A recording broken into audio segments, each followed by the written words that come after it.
ವನ್ಯಜೀವಿ ಮಾನವ ಸಂಘರ್ಷ ಇತ್ತೀಚೆಗೆ ಮಿತಿಮೀರಿದ್ದು ರೈತರು ಕಾಫಿ, ಅಡಿಕೆ, ಮೆಣಸು ಹಾಗೂ ಇನ್ನಿತರ ಬೆಳೆಗಳನ್ನು ಕಳೆದುಕೊಳ್ಳುತ್ತಿದ್ದು, ಬೆಳೆ ನಷ್ಟ ಪರಿಹಾರ ಈ ಸಾಲಿನಲ್ಲಿ ಕೊಡಲೇಬೇಕೆಂದು ಈ ಕುರಿತಂತೆ ಚರ್ಚೆ ಮತ್ತು ಪರಿಹಾರ ಉಪಾಯಗಳನ್ನು ಕಂಡುಕೊಳ್ಳುವ ನಿಟ್ಟಿನಲ್ಲಿ ಕರ್ನಾಟಕ ರಾಜ್ಯ ರೈತ ಸಂಘದ ಜಿಲ್ಲಾ ಘಟಕ ಬೇಡಿಕೆಯ ಮೇರೆಗೆ ತಿತಿಮತಿ ಅರಣ್ಯ ವಸತಿ ಗೃಹದಲ್ಲಿ ಅರಣ್ಯ ಇಲಾಖಾ ಅಧಿಕಾರಿಗಳ ಜೊತೆ ರೈತರ ಸಭೆ ಆಗಸ್ಟ್ 5ರಂದು ಆಯೋಜಿಸಲಾಗಿದೆ.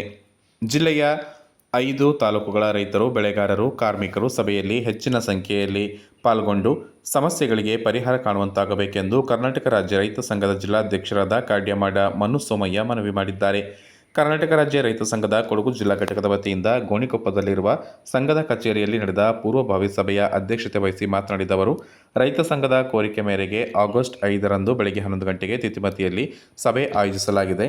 ಅರಣ್ಯ ಇಲಾಖೆಯಿಂದ ಆಗುತ್ತಿರುವ ತೊಂದರೆ, ವನ್ಯಜೀವಿಗಳಿಂದ ಆಗುತ್ತಿರುವ ಹಾನಿ ಹಾಗೂ ಮಾನವನ ಸಂಘರ್ಷ, ಜೀವಹಾನಿ ಕುರಿತು ಸಭೆ ನಡೆಯಲಿದೆ. ಈ ಸಭೆ ಗಂಭೀರವಾಗಿ ನಡೆಯಲು ಪೂರ್ವಭಾವಿ ತಯಾರಿಯನ್ನು ಮಾಡಿಕೊಳ್ಳಲಾಗಿದೆ. ಸಭೆಗೆ ಕೊಡಗಿನ 5 ತಾಲೂಕಿನ ಎಲ್ಲ ರೈತ ಬಾಂಧವರು ಭಾಗವಹಿಸಬೇಕೆಂದು ಮನು ಸೋಮಯ್ಯ ಕರೆ ನೀಡಿದರು. ವನ್ಯಪ್ರಾಣಿಗಳಿಂದ ಆದಂತಹ ನಷ್ಟಕ್ಕೆ ಕೆಲವರಿಗೆ ಪರಿಹಾರ ನೀಡಿದ್ದಾರೆ ಹಾಗೂ ಪರಿಹಾರ ದೊರಕದವರಿಗೆ ಸಭೆಯಲ್ಲಿ ಚರ್ಚಿಸಿ ಪರಿಹಾರ ದೊರಕಿಸಿಕೊಡಲಾಗುವುದು. ಪ್ರತಿಯೊಂದು ಸಮಸ್ಯೆಯ ಕುರಿತು ಚರ್ಚಿಸಿ ಸ್ಥಳದಲ್ಲಿ ಅರಣ್ಯ ಅಧಿಕಾರಿಗಳನ್ನು ನೇರವಾಗಿ ಪ್ರಶ್ನಿಸಿ ಉತ್ತರ ಪಡೆಯುವ ಕೆಲಸ ಮಾಡಲಾಗುವುದು. ಸಭೆಗೆ ಹಾಜರಾಗುವಂತೆ ಅರಣ್ಯ ಇಲಾಖೆಯ ಪಿಸಿಸಿಎಫ್, ವೈಲ್ಡ್ ಲೈಫ್ ಪಿಸಿಸಿಎಫ್ ಹಾಗೂ ಜಿಲ್ಲೆಗೆ ಹೊಸದಾಗಿ ಬಂದಿರುವ ಸಿಸಿಎಫ್, ಡಿಎಫ್ಒ ಅವರುಗಳನ್ನು ದೂರವಾಣಿ ಮೂಲಕ ಸಂಪರ್ಕಿಸಿ ಮಾತುಕತೆ ನಡೆಸಲಾಗಿದೆ ಎಂದರು. ಸಭೆಯಲ್ಲಿ ಯಾವುದೇ ಘರ್ಷಣೆಯಾಗದಂತೆ ಗಂಭೀರ ಚರ್ಚೆಗೆ ಒತ್ತು ನೀಡಬೇಕು. ರೈತರು ಜವಾಬ್ದಾರಿಯಿಂದ ಸಭೆಯಲ್ಲಿ ಭಾಗವಹಿಸಿ ಪ್ರತಿಯೊಂದು ಮಾಹಿತಿಯನ್ನು ಅರಣ್ಯ ಅಧಿಕಾರಿಗಳಿಗೆ ನೀಡಬೇಕು. ಕಾರ್ಮಿಕರು, ರೈತರು ಜಮೀನಿನಲ್ಲಿ ಕೆಲಸ ನಿರ್ವಹಿಸುತ್ತಿರುವುದರಿಂದ ಸಭೆಗೆ ಕಾರ್ಮಿಕ ಮುಖಂಡರು ಕೂಡ ಭಾಗವಹಿಸಬೇಕು. ಸಂಘ ಸಂಸ್ಥೆಯ ಮುಖಂಡರು ಭಾಗವಹಿಸಿ ಸಮಸ್ಯೆಗಳ ಕುರಿತು ಸಭೆಯನ್ನು ಯಶಸ್ವಿಗೊಳಿಸಬೇಕೆಂದು ಮನವಿ ಮಾಡಿದರು. ಕೊಡಗು ಜಿಲ್ಲೆಯ 5 ತಾಲೂಕಿನ ರೈತರ ಒಂದು ಕಷ್ಟ ಏನಿದೆ ಅಂತ ಹೇಳುವಂಥದ್ದರ ಬಗ್ಗೆ ಈ ಅರಣ್ಯ ಇಲಾಖೆ ಇರ್ಬೋದು, ಕೃಷಿ ಇಲಾಖೆ ಇರ್ಬೋದು, ಇನ್ನಿತರ ಇಲಾಖೆಗಳ ಸಮಸ್ಯೆಗಳನ್ನ ಈ ಎಲ್ಲ ಭಾಗದ ರೈತರಿಂದ ನಾವು ಅರ್ಜಿಯನ್ನು ಸ್ವೀಕರಿಸಿ ಅದರ ಬಗ್ಗೆ ಒಂದು ಚರ್ಚೆ ಮಾಡಲಾಯಿತು.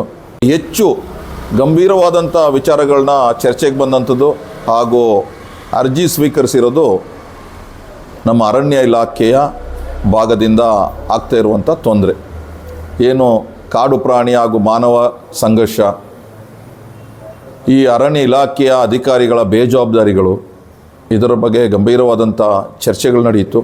ಇದಕ್ಕೆ ಪೂರಕವಾಗಿ ಈ ಒಂದು ತಿಂಗಳ ಹಿಂದೆ ಆದಂಥ ಹಲವಾರು ವನ್ಯಪ್ರಾಣಿಗಳು, ಆನೆಯಿಂದ ಆದಂಥ ಸಾವು ನೋವುಗಳು, ಬೆಳೆಗಳಿಗೆ ಹಾಗೂ ತೋಟಗಳಿಗೆ ಆದಂಥ ನಷ್ಟಗಳು, ಇದನ್ನು ಕುರಿತು ರೈತ ಸಂಘದಿಂದ ಅರಣ್ಯ ಅಧಿಕಾರಿಗಳಿಗೆ ಮತ್ತು ನಮ್ಮ ಜಿಲ್ಲಾಡಳಿತ, ಪೊಲೀಸ್ ವರಿಷ್ಠಾಧಿಕಾರಿಗಳು ಇವರಿಗೆಲ್ಲರಿಗೊಂದು ಪತ್ರವನ್ನು ಕಳಿಸಲಾಗಿತ್ತು. ಆ ಪತ್ರಕ್ಕೆ ಒಂದು ಉತ್ತರವನ್ನು ಸಮೇತ ರೈತ ಸಂಘಕ್ಕೆ ತಲುಪಿದೆ. ಅರಣ್ಯ ಇಲಾಖೆಯವರು ಆಗಸ್ಟ್ 5ನೇ ತಾರೀಕು ತಿತಿಮತಿ ಅರಣ್ಯ ಒಂದು ಗೆಸ್ಟ್ ಹೌಸ್ ಏನಿದೆ ಅಲ್ಲಿ ರೈತರ ಹಾಗೂ ಅರಣ್ಯ ಅಧಿಕಾರಿಗಳ ಒಂದು ಸಭೆಯನ್ನು ಆಯೋಜಿಸಿದ್ದಾರೆ. ನಮ್ಮ ಬೇಡಿಕೆಯ ಮೇರೆಗೆ ಈ ಸಭೆಯನ್ನು ಅವರು ನಮಗೆ ಬರವಣಿಗೆಯಲ್ಲಿ ಕೊಟ್ಟಿದ್ದಾರೆ. ಹಾಗಾಗಿ ಅದಕ್ಕೂ ಸಮೇತ ಪೂರ್ವಭಾವಿಯ ಒಂದು ಸಿದ್ಧತೆ ಹೇಗಿರಬೇಕು, ಆ ಮೀಟಿಂಗು ಎಷ್ಟು ಗಂಭೀರವಾಗಿ ನಡೀಬೇಕು ಅಂತ ಹೇಳುವಂಥದ್ದು ಸಮೇತ ಇವತ್ತು ಚರ್ಚೆ ಮಾಡಲಾಯಿತು. ಈ ಒಂದು ಸಭೆ ಆಗಸ್ಟ್ 5ನೇ ತಾರೀಕಿಗೆ 11 ಗಂಟೆಗೆ ತಿತಿಮತಿಯಲ್ಲಿ ನಡೆಯುವಂಥ ಸಭೆಗೆ ಎಲ್ಲ ರೈತ ಬಾಂಧವರು, 5 ತಾಲೂಕಿನ ಕೊಡಗು ಜಿಲ್ಲೆಯ ರೈತ ಬಾಂಧವರು ಇದರಲ್ಲಿ ಸ್ಪಂದಿಸಬೇಕು. ಏನೇನು ಈ ಅರಣ್ಯದ ತೊಂದರೆಗಳು, ಕಾಡು ಪ್ರಾಣಿಯ ತೊಂದರೆಗಳು ಈಗಾಗಲೇ ಆಗಿದೆ, ಕೆಲವರಿಗೆ ಕಾಂಪನ್ಸೇಷನ್ ಕೊಟ್ಟಿದ್ದಾರೆ, ಕೆಲವರಿಗೆ ಕೊಡಲಿಲ್ಲ, ಕೆಲವರು ನಷ್ಟ ಪರಿಹಾರವನ್ನು ಕೇಳಲಿಕ್ಕೆ ಹೋದಾಗ ಅದಕ್ಕೆ ಸ್ಪಂದಿಸಿಲ್ಲ. 20 ಆನೆ 30 ಆನೆ ಅಂತೆ, ಅದು ತೋಟದಲ್ಲಿ ಏನಿರುತ್ತೆ? ನಿಮ್ಮಲ್ಲಿ ಪಾಲಿಪೆಟ್ಟ ಸಿದ್ದಾಪುರದಲ್ಲಿ ಆನೆ ಇದೆನಾ ಅಲ್ಲೇ ಇದೆಯಾ? Birds of elephants are trespassing into the estates. ಅದ್ರ ಬಗ್ಗೆ ಒಂದು ವೈಜ್ಞಾನಿಕವಾದಂಥ ಚಿಂತನೆ ಮಾಡಬೇಕು. ಅದು ಸುಮ್ಮನೆ ಅದರಲ್ಲಿ ಇರೋದು ಒಂದನ್ನು ಹಿಡಿಯೋ ನಾಟಕ ನೂರಾರು ಹೇಳಿದ್ರೆ ಇಡೀ ಏರಿಯಾದ ಡೆಮಾಲಿಷನ್ ಡಿಸ್ಟ್ರಾಯ್ ಮಾಡ್ತಾ ಇರ್ತಾರೆ, ಅದು ಹುಡ್ತಾ ಅದೇ ನಾನು ಹೇಳೋದು. ನೂರಾರು ಆನೆ, ಈಗ ಒಂದೆಲ್ಲ ನೂರಾರು ಆನೆಗಳು ಎಲ್ಲಾ ತೋಟಗಳಲ್ಲಿ ತಿರುಗಾಡ್ತಾ ಇದ್ದಾವೆ. ಈ ಊರಿನ ಆನೆ ಆ ಊರಿಗೆ ಅಂತ ಅಲ್ಲ, ಡಿಫ್ರೆಂಟ್ ಗ್ರೂಪ್ಗಳೇ ಇದ್ದಾವೆ. ಆದ್ರಿಂದ ಇದನ್ನ ಬೇರೆ ಯಾವ ವ್ಯವಸ್ಥೆ ಮಾಡ್ಲಿಕ್ಕೆ ಅವರು ಐ ಡೋಂಟ್ ನೋ, ಅವ್ರ ಕೈಲೂ ಎಲ್ಲ ಖಾಲಿ ಆಗಿದೆ, ಅವ್ರ ತಲೆಯಲ್ಲಿ ಎಲ್ಲ ಖಾಲಿ ಆಗ್ಬಿಟ್ಟಿದೆ. ಯಾವ ಸ್ಟಾಕ್ ಇಲ್ಲ, ವೈಜ್ಞಾನಿಕ ಆಗಿ ಕೂತು ಚಿಂತೆ ಮಾಡುವಂತ ಯಾರೂ ಇಲ್ಲ. ಇದು ಪರಿಸರವಾದಿಗಳು ಮತ್ತೆ ಈ ಎನ್ವಿರಾನ್ಮೆಂಟಲಿಸ್ಟ್ ಏನು ಸೆಂಟ್ರಲ್ ಗವರ್ಮೆಂಟ್ ಏನ್ ಡೈರೆಕ್ಷನ್ಸ್ ಕೊಡ್ತಾರೆ ಅದನ್ನೇ ಇಲ್ಲಿ ಅಧಿಕಾರಿಗಳು ಇಂಪ್ಲಿಮೆಂಟ್ ಮಾಡ್ತಾರೆ. ಅವರು ಡಿಸಿಷನ್ ತಗೊಳ್ಳೋದಿಲ್ಲ. ನಲ್ಲಿ ಬರ್ತಾ ಇರುವಂತ ಹರಾಜು ನೋಟಿಸ್ಗಳು, ಸರ್ಫೇಸಿ ನೋಟಿಸ್ಗಳು, ಒಂದು 100 ಚಿಲ್ಲರೆ ಆಸ್ತಿಯನ್ನು ನಾವು ಇದು ಮಾಡಿದ್ವು, ಏನು ಉಳಿಸಿರ್ಬೋದು ಆಕ್ಷನ್ ಆಗ್ತದೆ. ಸಣ್ಣ ಮಟ್ಟದಲ್ಲಿ ಸಾಲ ಇಲ್ಲ ನಮ್ಮವ್ರು ನೋಡ್ಲಿಕ್ಕೆ. ಬೇಕಾದ್ರೆ ಹೊಸ ಕಾರೆಲ್ಲ ಬದಲಾವಣೆ ಮಾಡಿದ್ದಾರೆ. ಈ ಮೀಟಿಂಗಿಗೂ ಬರ್ಲಿಕ್ಕೆ ಇವತ್ತು ಎಷ್ಟೊಂದು ಜನ ನಿಮ್ಮ ಮೀಟಿಂಗ್ ಮುಗಿದ ಮೇಲೆ ನೀವು 3 ಗಂಟೆಗೆ ಇರ್ತೀರಲ್ವಾ, 4 ಗಂಟೆಗೆ ಇರ್ತೀರಲ್ವಾ, ಇಲ್ಲ ನಾನು ಮನೆಗೆ ಬಂದ್ಬಿಡ್ತೀನಿ. ಇದು ಅದು ಏನು ಸ್ಟ್ಯಾಂಡರ್ಡ್ ನನಗೆ ಅರ್ಥ ಆಗೋದಿಲ್ಲ ಅವ್ರ ಇದನ್ನ.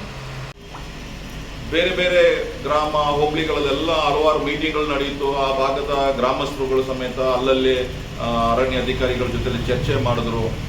ಎಲ್ಲ ಫಾಲ್ಸ್ ಪ್ರಾಮಿಸಸ್ ಆಯಿತು, ನಾವು ಕಾರ್ಯಾಚರಣೆ ಶುರು ಮಾಡ್ತೀವಿ, ಹುಲಿಗಳನ್ನ ನಾವು ಹಿಡಿತೀವಿ ಅಂತೆಲ್ಲ ಹೇಳುವಂಥದ್ದು ಮಾಡ್ತೀವಿ. ಈ ಹುಲಿ ಕಾರ್ಯಾಚರಣೆ, ಆನೆ ಕಾರ್ಯಾಚರಣೆ ಏನೂ ಇಲ್ಲ. ಈ ನಮ್ದೇನು ಟ್ಯಾಕ್ಸ್ ಪೇಡ್ ಹಣ ಇರುತ್ತೆ, ಇದನ್ನ ಇವರು ಒಂದು ಮೋಜು ಮಸ್ತು ಮಾಡ್ದಂಗೆ ಮಾಡಿ ಖಾಲಿ ಮುಗಿಸುವಂಥದ್ದು. ಇನ್ನು ಅದನ್ನ ಇನ್ನು ಯಾವ ಥರದಲ್ಲೆಲ್ಲ ಅದರಿಂದ ಪ್ರಯೋಜನ ತಗೊಳ್ತಾ ಇದ್ದಾರೋ ಗೊತ್ತಿಲ್ಲ ಆ ಹೆಸರಲ್ಲಿ. ಇದ್ರಲ್ಲಿ ಏನು ಆದರೆ ರೈತರು ಎಲ್ಲ ಭಾಗದಿಂದ, ನಮ್ಮ 5 ತಾಲೂಕಿನ ವಿವಿಧ ಹೋಬಳಿಗಳಿಂದ ನನಗೆ ತಿಳಿಸಿದ ಮಟ್ಟಿಗೆ, ನನಗೆ ಕರೆ ಮಾಡಿ ರೈತರು ತಿಳಿಸಿದಂಥ ಮಟ್ಟಿಗೆ ಇದರಲ್ಲಿ ಯಾವುದೂ ಪ್ರಯೋಜನ ಇಲ್ಲ. ಇವರು ಒಂದು ಆಸಕ್ತಿ ಇಟ್ಟು ಕೆಲಸ ಮಾಡುವಂಥದ್ದು ನಮಗೆ ಕಾಣ್ತಾ ಇಲ್ಲ. ಇದು ಒಂದು ಕಣ್ಣು ಕೆಲಸ ಮಾಡ್ತಾ ಇದ್ದಾರೆ ಅಂತ. ಇದೆಲ್ಲ ಆದಮೇಲೆ ಒಂದು ಪತ್ರವನ್ನು ನಾನು ಬರೀತೀನಿ DC ಮತ್ತು ನಮ್ಮ SP ಹಾಗೂ ನಮ್ಮ CCF ಕೊಡಗು ಜಿಲ್ಲೆ. ಅದಕ್ಕೆ ಮೊನ್ನೆ ಉತ್ತರ ಕೊಟ್ಟಿದ್ದಾರೆ.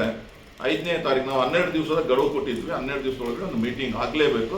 ಅದು ಈ ಭಾಗದಲ್ಲಿ ತುಂಬ ಇದ್ದಿದ್ದಕ್ಕೋಸ್ಕರ ನಮ್ಮ ಸಿದ್ದಾಪುರ, ಬಾಲಿಪೇಟೆ, ವಿರಾಜಪೇಟೆ ಹಾಗೂ ಪೊನ್ನಂಪೇಟೆ ತಾಲೂಕಿನಲ್ಲಿ ನಿರಂತರವಾಗಿ ನಡೀತಾ ಇದ್ದಕ್ಕೆ ಈ 2 ತಾಲೂಕಿಗೆ ಸೇರಿದಾಗೆ ಸ್ಥಿತಿಮತಿಯಲ್ಲಿ ಮಾಡಿದ್ರೆ ಎಲ್ಲ ಭಾಗದ ರೈತರಿಗೆ ಬರಲಿಕ್ಕೆ ಒಂದು ಅನುಕೂಲ ಆಗುತ್ತೆ. ವಿರಾಜಪೇಟೆನೂ ಸ್ವಲ್ಪ ದೂರ ಆಗುತ್ತೆ ಅಂದ್ಕೊಂಡು ಇಲ್ಲಿ ಫಿಕ್ಸ್ ಮಾಡಿದ್ದೀವಿ, ಕೊಟ್ಟಿದ್ದಾರೆ. CCF 1 ತಿಂಗಳು ಆಗಿದ್ದಾರೆ. ಒಬ್ಬರು ಲೇಡಿ CCF ಬಂದಿದ್ದಾರೆ. ಅವರು ನಾನಲ್ಲಿದ್ದ ಕರೆಯಲ್ಲಿ ಫೋನಲ್ಲಿ ಅವ್ರನ್ನೂ ತಗೊಂಡೆ. 2 PCCFನೂ ಸಮೇತ ಕರೆ ಮಾಡ್ಕೊಂಡು ತಗೊಂಡು, ಎಲ್ಲ ಹೊಸಬ್ರು, ಹಳೆ ನಮ್ಮ ಸುಭಾಷ್ ಮಾರ್ಕಡೆ ಅವರೆಲ್ಲ ರಿಟೈರ್ಡ್ ಆಗಿದ್ದಾರೆ.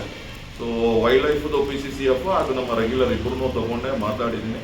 ಅವರು ಭಾಗವಹಿಸಬೇಕು ಅಂತ ಹೇಳುವಂಥದ್ದನ್ನ ನಾನು ಒತ್ತಡ ಹಾಕಿದ್ದೀನಿ. ಯಾಕಂದ್ರೆ ಇಲ್ಲಿಯ ಅಧಿಕಾರಿಗಳ ಜೊತೆ ನಾವು ಏನೇ ಚರ್ಚೆ ಮಾಡಿದ್ರೆ ಅವರು ಏನು ಒಂದು ಲೈನ್ ಹೇಳ್ತಾರೆ, ಆ ಒಂದು ಲೈನ್ನೇ ಪುನಃ ರಿಪೀಟ್ ಮಾಡ್ತಾನೆ ಇರ್ತಾರೆ.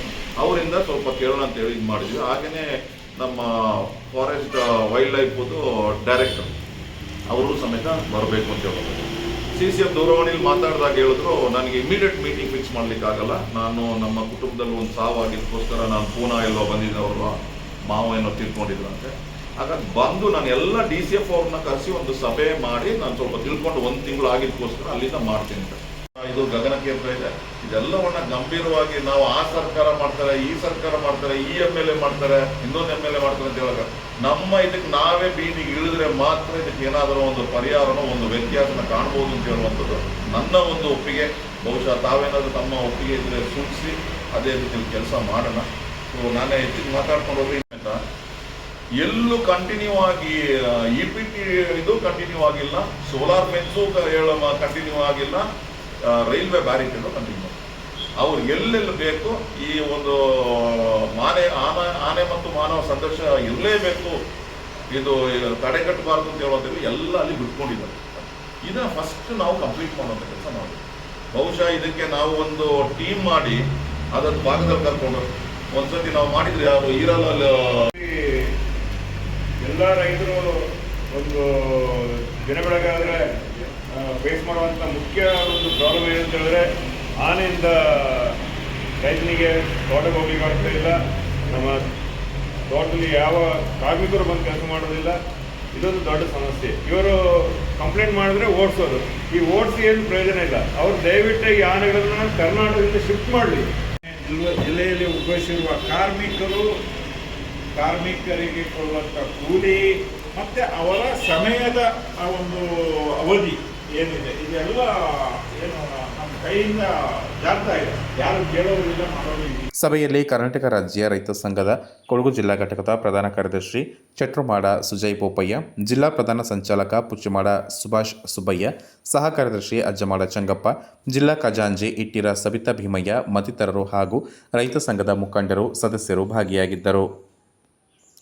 ಕೊಡಗು ಚಾನೆಲ್ ಸುದ್ದಿಗಾಗಿ ಚಂಪಾ ಗಗನ, ಪೊನ್ನಂಪೇಟೆ.